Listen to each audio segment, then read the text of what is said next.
The Silent Hill franchise has a long and dense timeline which spans hundreds of years of dark history across 8 mainline games and a handful of spin-offs. And to confuse matters even more, one of those 8 games actually splinters off into a completely different timeline. It's a vibrant franchise with a deep well of engaging lore that paints a bleak picture of the history of Silent Hill. But how exactly does it all tie together? Well, it's a bit all over the place, with some games continuing on a central narrative thread, while others go off in a completely different direction and feature entirely different characters. And with a remake of Silent Hill 2, a new mainline entry in the form of Silent Hill F, the streaming game Silent Hill Ascension, and anthology series Silent Hill Townfall all on the horizon, this long dormant franchise has burst back to life. So what better time to dig back into the lore and timeline of Silent Hill? Hey, my name's Adam Mason, no relation to Harry, and this is the Silent Hill timeline fully explained.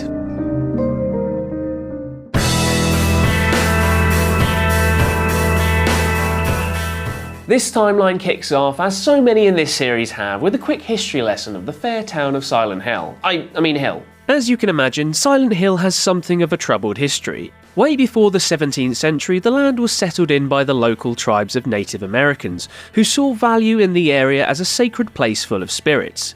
It was a holy place for them, and they named it the Place of the Silent Spirits, as much for their deceased loved ones as for the primal spirits of the earth that inhabited the landscape around them. But as the Book of Lost Memories tells us in Silent Hill 2, it wasn't the ancestors of the current residents of Silent Hill that stole the land from the Native Americans. Oh no, the answer to that mystery is far more ominous. The book states, there were others who came before. In those days, this town went by another name, but that name is now hopelessly lost in the veils of time. All we know is that there was another name and that for some reason the town was once abandoned by its residents. Spooky.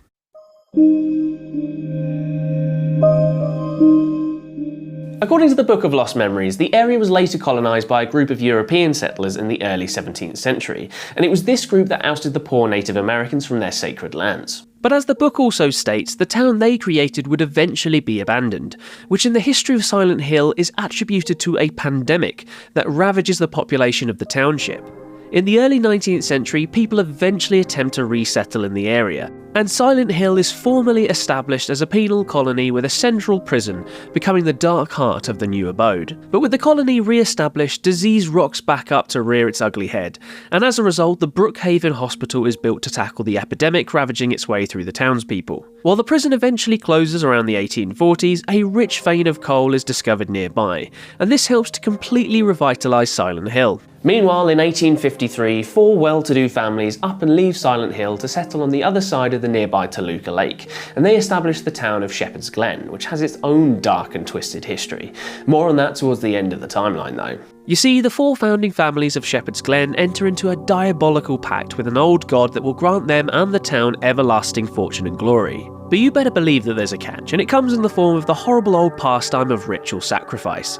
Yep, in order to maintain the town's good fortunes, each of the 4 families has to sacrifice one of their children every 50 years, and this all kicks off with the sacrifice of 4 unfortunate kids in September 1853. Anyway, after that morbid detour, we're back to Silent Hill, which is drawn into the American Civil War in the 1860s. Another prison, this one known as the Toluca Prison Camp, is created to house prisoners of war, and in the aftermath of the Civil War, it's upgraded into a full-blown penitentiary. Fast forward about 30 or so years though, and the place is shut down. And for anyone that's keeping count, that means there are now 2 creepy old prisons knocking about this sleepy little town.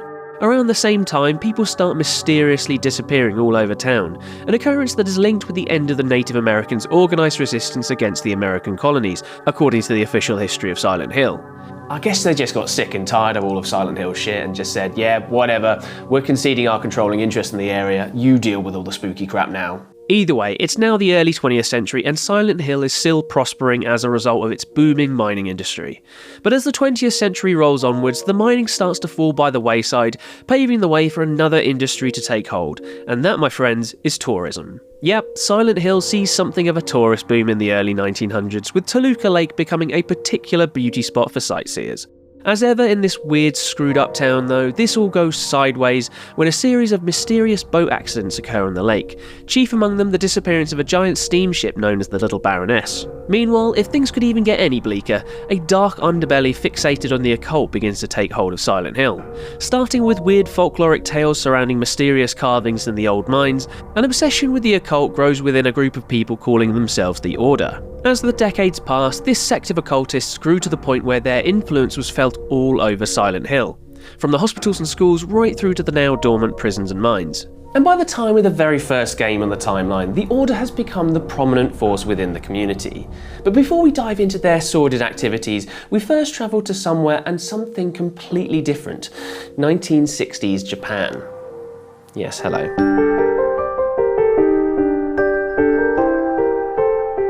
Silent Hill F, which isn't out at the time of the making of this video, looks to be something completely new for the Silent Hill franchise, and relocates the action to Japan. Obviously very little is known about the game at this point, other than some of the chief staff working on it, but the ominous reveal trailer showcases some unique visuals, including a load of creepy blood-red vines that entangle a poor Japanese girl. How exactly it will all tie in, if it even does, to the timeline taking place on the other side of the world remains to be seen. But for now we'll have to make do with our recurring nightmares of this lass's face peeling off. Or is that just me?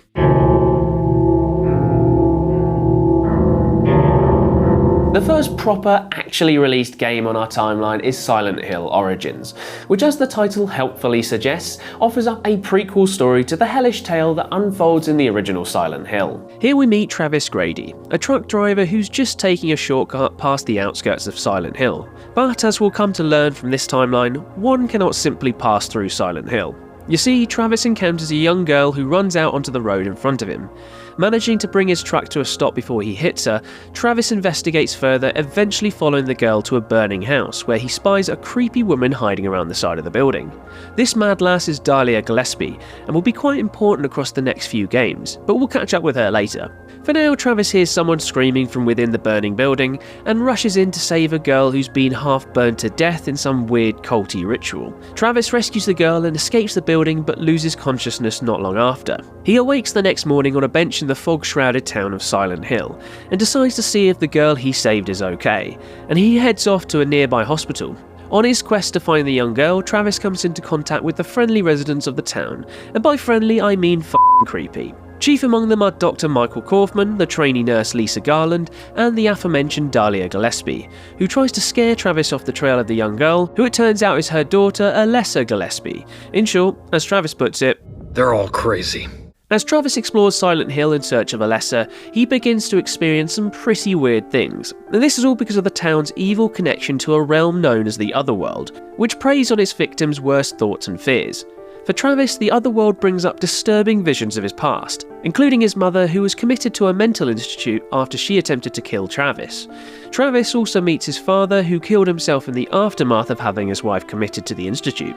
Travis encounters visions of both while in the Otherworld, and eventually deals with them with the business end of a shotgun. Upon defeating each vision, Travis begins to collect a host of strange pyramid-like artifacts, which against all common sense he decides to put together to create an object known as the Flauros. It's here where a lot of the weird goings-on start to click together, as Travis learns that the girl he's been tracking across town is actually a spirit manifestation of Alessa, and the real Alessa was part of a weird ritual to impregnate her with the Order's god. Yeah, it's batshit crazy. Anyway, the spirit of Alessa takes advantage of the power of the Flauros to unleash the trapped demon within, and free herself from the power of her mother Dahlia. Long story short, Travis interferes with the Order's ritual again, and eventually defeats the demon within the Flauros. And here's where we encounter another Silent Hill staple, the multiple endings. In the case of Silent Hill Origins, there's a bad ending, which sees Travis go mad and turn into a monster known as the Butcher. There's a joke ending, which sees Travis escape in a UFO alongside a dog and an alien. Yeah, you heard that right. And then there's the good ending, which canonically keeps the timeline ticking along. In that ending, Alessa disrupts the ritual and splits her soul in two, giving half of it over to a newborn baby. Travis escapes back to the outskirts of Silent Hill and discovers his truck on the roadside. In the side mirror, he sees the spirit of Alessa cradling a baby, and in an audio message, this baby is revealed to be adopted by a pair of young parents and is named Cheryl, a girl who will be quite central to the events of the original Silent Hill. There's one more message though that sees Dahlia cast a summoning spell to bring Alessa's spirit back to Silent Hill, so that they can continue their nefarious cult plans. Which leads us straight into...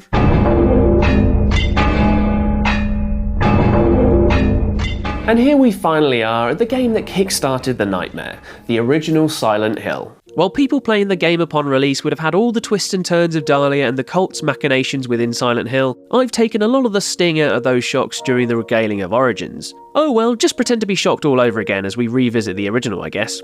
Anyway, 7 years have passed since the events of Origins, and the spirit of Alessa, Cheryl, is now a 7-year-old girl, as that's how time works. Her and her father, Harry Mason, are on their way to Silent Hill for a vacation because of its happy reputation and stunning fog-strewn vistas naturally, but they don't exactly arrive on happy terms. You see, in a repeat of events 7 years previously, Harry nearly hits a young girl on the road into Silent Hill, and he crashes and loses consciousness. When he comes to, Cheryl has vanished and Harry makes off in the direction of town to find her. During his travels, he bumps into Sybil Bennett, a police officer from the neighbouring town of Brahms, who's come over to Silent Hill to investigate strange goings-on. After exploring the fog-shrouded streets and the nearby high school for signs of his daughter, Harry is drawn to the church by the sound of its ringing bell. There he meets the delightful Dahlia Gillespie, who vows to help him in the search for his daughter, but we all know she's harbouring nefarious goals. She hands Harry the Flauros, last seen holding a trapped demon, and tells him it will help counteract the town's dark energy. Searching through the hospital, Harry bumps into Dr. Kaufman, who nearly shoots him dead, before he encounters the twitchy nurse Lisa Garland, who's struggling to remember what exactly is going on. Long story short for these two oddballs, Harry discovers that Dr. Kaufman is running a drug trafficking network in Silent Hill, and poor nurse Lisa is one of his victims. Poor Lisa has suffered a whole deal of traumatic events, it turns out, as she was the nurse that was trying to heal poor Alessa Gillespie after she was rescued from the fire 7 years ago. As Harry discovers, Lisa was driven mad by the never-healing wounds that Alessa suffered, and this fueled her drug addiction that Kaufman took advantage of, the sneaky bastard. Harry, constantly plagued by apparitions of Alessa, eventually discovers the truth behind Silent Hill and the role that his daughter Cheryl plays in it all, when Dahlia tells all in a classic villainous monologue. Sybil is also drawn into the evil of Silent Hill as well, and she becomes possessed by a demon. If you're gunning for the good ending, you can actually save Sybil by ridding her of the demonic parasite inside her, which Harry eventually squishes under his hefty boots. Harry eventually confronts Dahlia, who's residing over the spirit of Alessa and her charred body as well, and demands to know where his daughter is, and this is when he discovers that Cheryl and Alessa are one and the same. Dahlia then tries to reinstigate the ritual that she started 7 years ago with Alessa, and with her spirit now full and complete, the ritual is completed, and Alessa is possessed by an evil deity. And that's exactly when Dr. Kaufman storms in, complaining to Dahlia that he's sick of all the dark shit tearing the town apart and he wants things back to normal. He disrupts the ritual by throwing a vial of the same liquid that Harry used to save Sybil on Alessa, which exorcises the deity out of her. Harry then shoots and kills the deity, as is per usual for the boss fights of this franchise, and for his troubles he's gifted a brand new baby from Alessa, which is effectively a reincarnation of herself and Cheryl. Harry and Sybil, if you chose to save her, then get the hell out of Dodge, while the nasty Kaufman is dragged back into the hellscape by a vengeful Lisa. And while that's the canonical ending that sets up events further down the road, there are naturally a handful of other conclusions, including another joke one starring extraterrestrials, because why not?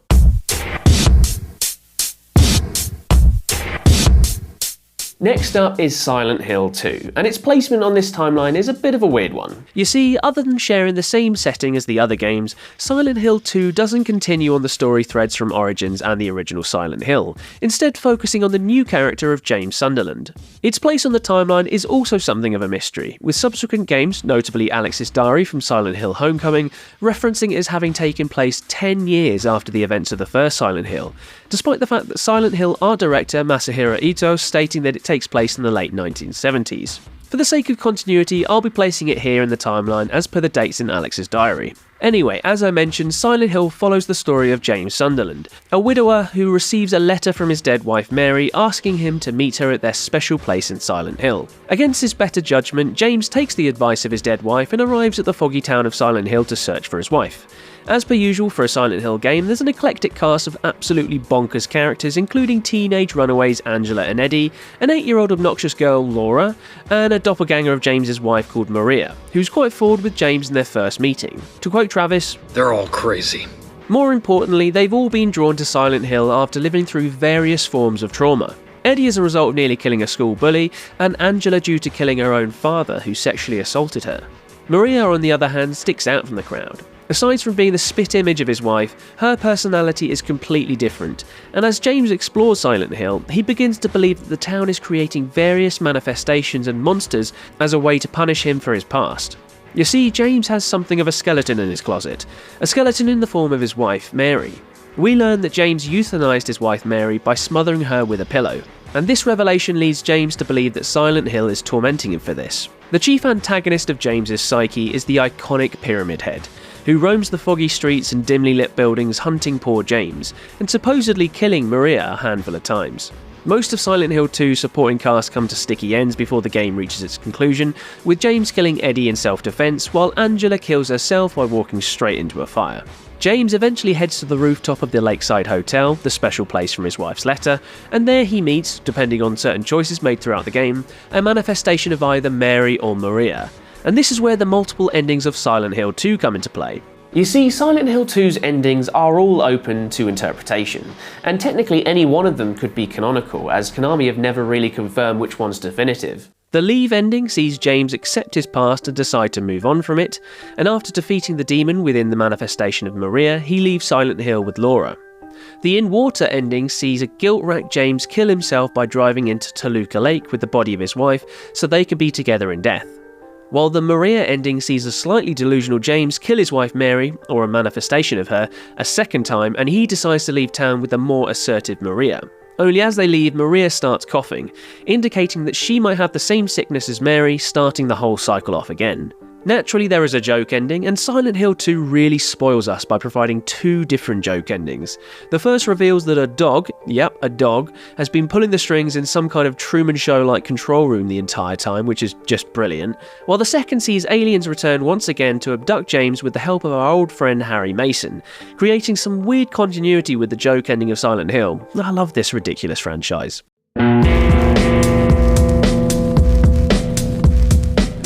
Also taking part in 1993 is the Silent Hill arcade shooter, which, as you can imagine, is quite the departure for the series. We can place the arcade release in 1993 due to a little guesswork, namely that the story takes place 75 years after the sinking of the Little Baroness on Toluca Lake, which happened in 1918, hence 1993. This arcade shooter sees a group of students head to Silent Hill to investigate the various myths and legends surrounding the town. One of the group, a lad named Eric, has a closer connection to Silent Hill. Not only did he grow up in the town, but he's related to the captain of the Little Baroness steamship, so he has returned to Silent Hill to exorcise some family demons. Naturally, he does this by literally shooting everything in sight. They travel all over town, shooting anything and everything, with the town constantly morphing all around them, before they finally reach the Little Baroness, where they defeat the primary antagonist, a possessed girl called Hannah, who transforms into a hideous phantom. From here there are 4 different endings: good, bad, neutral, and joke, all corresponding to choices you made in the game, and by choices I mean things you shot or didn't shoot. Anyway, the one you all want to know about is the joke ending, and boy am I happy to tell you that the aliens are back, and Eric meets his grandfather, who flies in on a spaceship and tells the lad that the UFO is his new ship. Eric then flies off in his own UFO, never to be seen in this timeline again.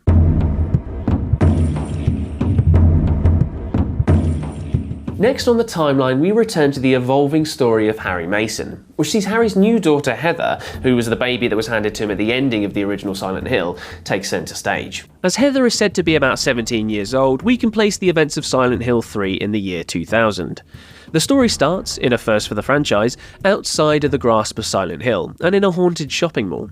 Here, Heather is confronted by a private detective called Douglas Cartland, who wants to speak to Heather about the mysterious circumstances surrounding her birth. Heather tries to shake him off, but when spooky things start happening in the mall, all the work for the new cult big bad Claudia, Heather ventures home. Only it goes from bad to worse for Heather, as when she gets home she discovers that her father Harry has been murdered by Claudia, who leaves an invitation for Heather to come and find her in Silent Hill. Old Douglas pops by to offer our girl Heather a lift, and the pair drive on down to Silent Hill Town. On the drive over, Heather learns the truth behind her origins, namely that she's the reincarnation of Alessa, the girl that was originally supposed to give birth to the cult's deity way back in the 80s. With revenge on her mind, Heather sets about locating Claudia, and this brings her into the path of another cult oddball called Vincent. who tells her to go searching for a powerful magical amulet known as the Seal of Metatron. And with a name like that, you just know it's going to come in handy. Unfortunately, it's in the hands of Claudia's wrong and of her father, who Heather promptly puts out of his misery before pocketing the seal. Heather learns that Claudia is knocking about one of Silent Hill's churches, and the only way to get there naturally is through the lakeside amusement park. Douglas beats Heather to the punch and tries to kill Claudia, only for the cult leader to incapacitate him, leaving him to sit the rest of the game out in the theme park. Long story short, Heather reaches Claudia and learns of her plan to reignite the ritual to birth her cult's evil deity. With Heather, and by extension Alessa, in attendance, the ritual can begin, and a confused Heather throws up a goddamn baby. What? The baby is revealed to be malnourished as a result of Harry's intervention while Heather was growing up, and Claudia improvises the rest of the ritual by swallowing the baby. Yet this shit just keeps getting stranger. Claudia then gives birth to the actual baby deity, and Heather puts a stop to all this madness with a couple of blasts from a boomstick, thank God. And yep, naturally there are a handful of different endings, the normal one seeing Heather and Douglas escaping Silent Hill, while the possessed ending sees Heather go a little mad and kill poor Douglas. But I've saved the best for last, as of course we get another ending furthering the alien subplot in this franchise. In this ending, Heather is abducted by aliens and is reunited with her father, who's presumably the same Harry that got abducted in the joke ending in Silent Hill 1, and as a result has no clue who Heather is. But maybe that's just my own personal headcanon. With Silent Hill 3 concluding the saga of the Masons versus the Order, Silent Hill 4 The Room takes the franchise off in a new direction, one that takes us to the grim setting of the South Ashfield Heights apartments. Our new hero in for a psych evaluation is Henry Townsend, who lives in the aforementioned tower block. Here, Henry is locked into the room of the game's title, which is basically possessed by the spirit of a serial killer, but I'm getting ahead of myself. A weird hole appears in Henry's bathroom wall, and instead of calling maintenance, Henry decides to crawl right on in, and for his curiosity he finds himself in a host of different alternate dimensions. His adventures take him into the path of a woman called Cynthia, a Silent Hill fanboy by the name of Jasper, an orphanage owner named Andrew, and one of his neighbours called Richard, all of whom soon die in the real world. All of the deaths bear similarities to a murder spree committed by serial killer Walter Sullivan, whose name was actually referenced in a file you can find in Silent Hill 2. Henry does some digging and discovers that the apartment that he's living in used to belong to an investigative journalist by the name of Joseph Schreiber, another name referenced in a previous game, who was reporting on Walter's killing spree. You see, it turns out that Walter, albeit an undead version of Walter, is still knocking about, and is trying to perform some mad ritual to purify the apartment, which he believes was his mother's when she left him as an orphan. He needs to kill 21 victims to go through with this mad ceremony, and his 20th victim happens to be a woman called Eileen. Eileen is saved by, of all people, a manifestation of Walter as a child, and she joins Henry's crusade to put a stop to Walter's plan. Long story short, they discover that the only way to stop Walter is to kill Walter, which seems pretty obvious, but hey, I have no experience in dealing with undead serial killers. Henry and Eileen manage this with Walter's umbilical cord. Yep.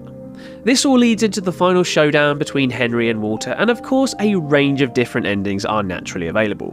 One of them, called the 21 Sacraments, sees Walter victorious, and we hear on a radio broadcast that Eileen and Henry have been murdered, becoming the killer's 20th and 21st victims respectively. The other various endings see Henry survive, or Henry and Eileen survive, as well as revealing whether Henry's apartment is still possessed or not. But no joke ending with aliens. Boo!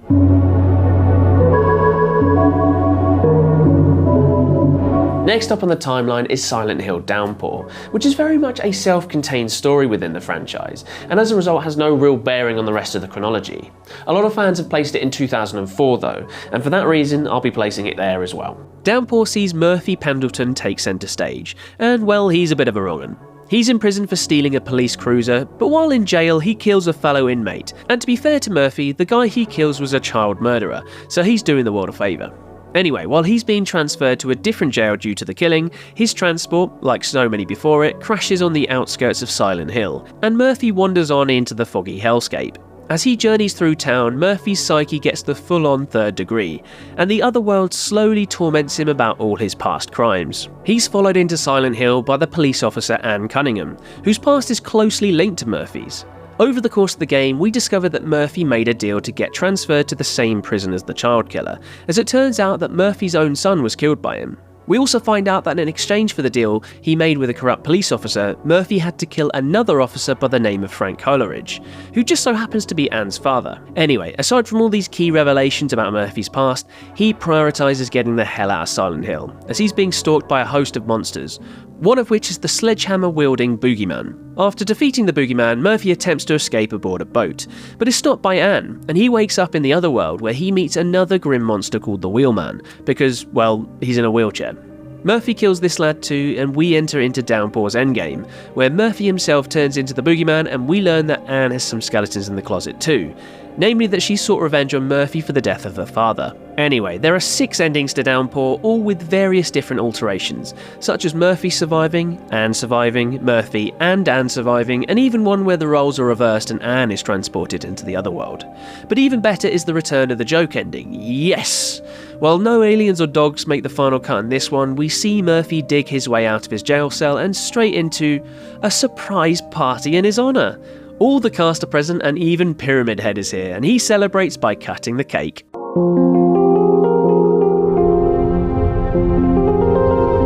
Right, next up on the timeline we've got Silent Hill Homecoming, which for a good chunk of its playtime relocates the action to the neighbouring town of Shepherd's Glen. Our central hero for Homecoming is Alex, a soldier who's heading home via a lift from our old pal Travis Grady from Silent Hill Origins. Good to see he's still knocking about 30 odd years on. Anyway, Alex arrives home, but things are a little off, with the deserted town covered in the franchise's requisite thick layer of fog.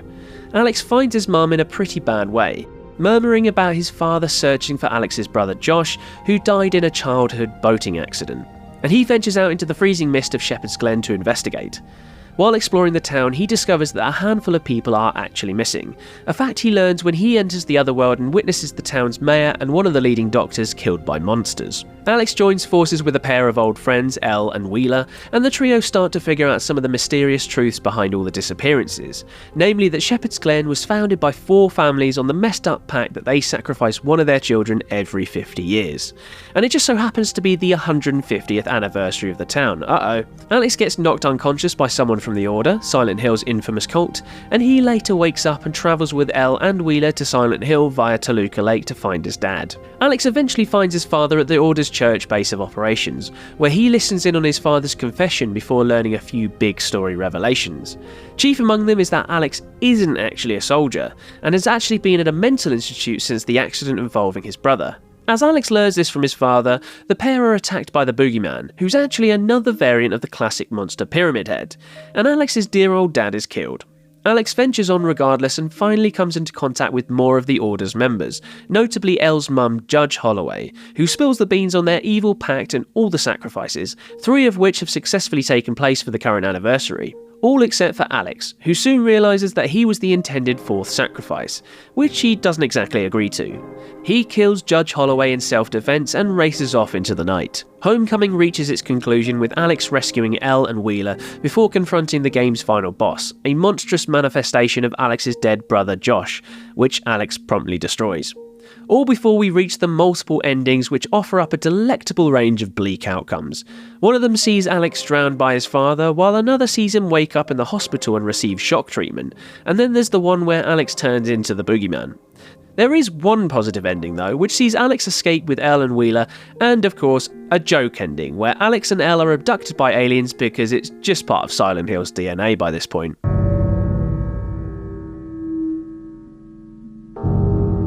Next up, we've got the PS Vita dungeon crawler Silent Hill Book of Memories, which, as you can probably tell from the words dungeon and crawler, is quite a unique entry for the franchise. There's not a whole load of story going on, but there's enough to glean that Book of Memories is set in June 2010, yet there are very few links to the main timeline going on. For starters, there's no central character, with players creating their own at the beginning of the game, which takes place on the character's birthday.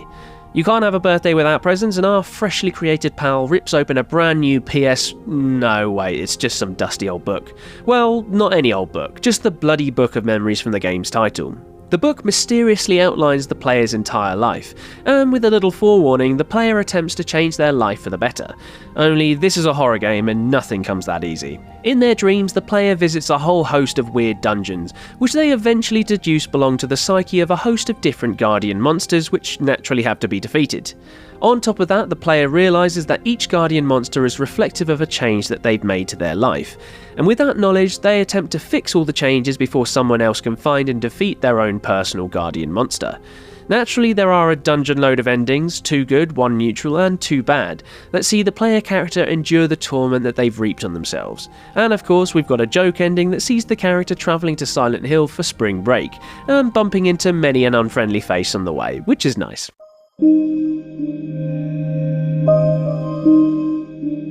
Next up on the timeline is, well, a whole new timeline. You see, Shattered Dimensions might be a remake of the original Silent Hill, but it's a remake of that game to the point where it remixes everything to create a whole new alternate chronology. While on the surface it largely plays out in a similar manner to the original Silent Hill, a father, Harry Mason, searches for his 7-year-old daughter Cheryl in the eponymous town. The details are actually strikingly different. Characters like the police officer Sybil Bennett and Dr. Kaufman appear, as well as the original game's cult leader Dahlia.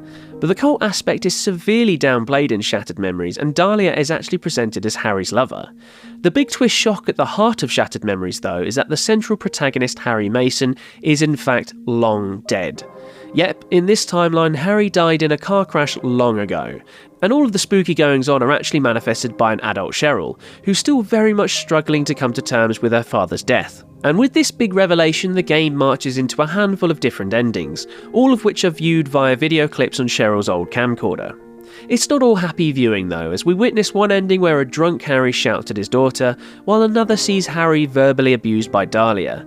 One ending which does offer happy viewing for us all though is the obligatory joke ending, where Cheryl admits that she believes her father was abducted by aliens, only for the therapy session to be interrupted by none other than Silent Hill 2's James Sunderland, who reveals that Cheryl is actually a dog, yep, a dog, and Dr. Kaufman is an alien. Seriously, these joke endings are literally the best.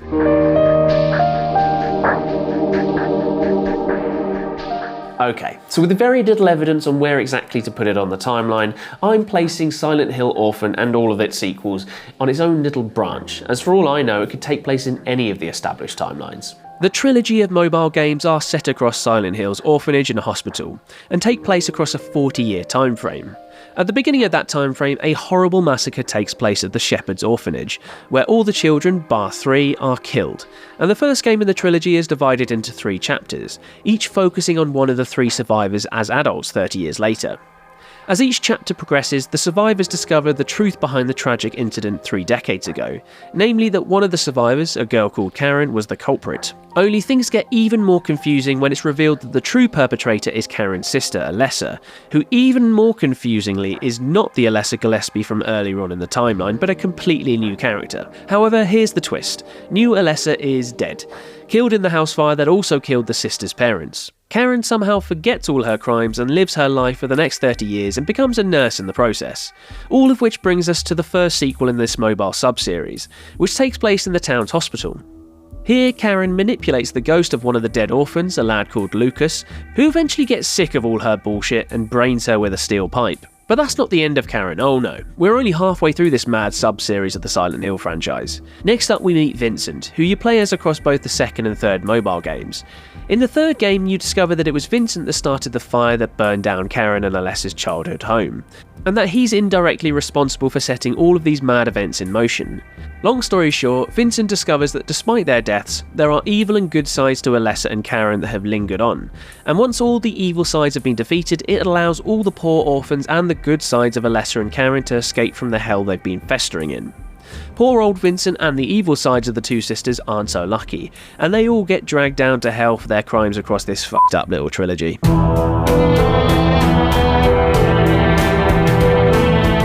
All of which leaves us with the question marks of Silent Hill Ascension and Townfall, which as of the making of this video haven't come out. While both promise new chapters within the Silent Hill franchise, there's no conclusive evidence as to where exactly they fit in the established timeline, if they even fit into it. While Ascension combines games and streaming to create an ongoing storyline that players can influence as they go, Townfall has been pitched as more of an anthology series, with various different studios stamping their mark on the legacy of Silent Hill. So the canvas is wide open for new stories as well as tales that fit into the established lore. Who knows? And that, my friends, is the Silent Hill timeline fully explained.